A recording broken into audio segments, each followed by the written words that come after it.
আসসালামু আলাইকুম। আজকে হচ্ছে আমাদের সাপ্তাহিক ছুটির দিন। সাপ্তাহিক ছুটির দিন বলতে মানে হচ্ছে আমার হাসব্যান্ড আজকেই বাসায় থাকে। কারণ পুরো সপ্তাহে হচ্ছে সে ২ দিন বাসায় থাকে। তার মধ্যে হচ্ছে আজকে সে বাসায়, শুক্রবারে সে বাসায় থাকে না।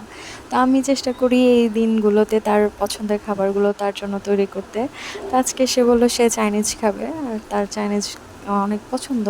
তো আমাকে বলল যে সে বাহিরে খাবে রেস্টুরেন্টে যাওয়ার জন্য। তো আমি বললাম যে না, বাসায় করি যেহেতু মোটামুটি করতে পারি তাহলে হচ্ছে বাসায় করে খাওয়াই ভালো।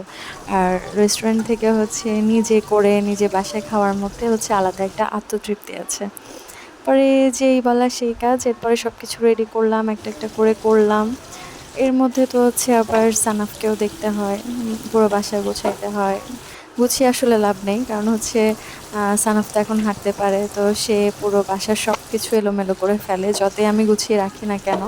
আসলে বাচ্চার মায়েরা বুঝবে এই কষ্টটা, যে যত যেটা যেখানে রাখি না কেন সেটা হচ্ছে সে আবার ওই জায়গায় এনে আবার এলোমেলো করে ফেলবে। তো আমার প্রতিদিন এভাবেই কাটে।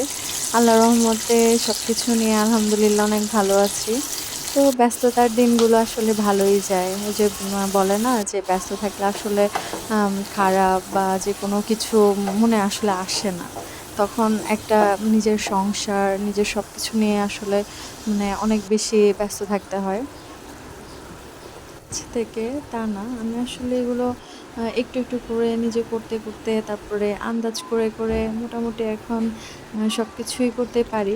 চেষ্টা করি যেটা পারি না সেটাও করার জন্য চেষ্টা করি। মানুষের অসম্ভব তো আসলে কিছু নেই।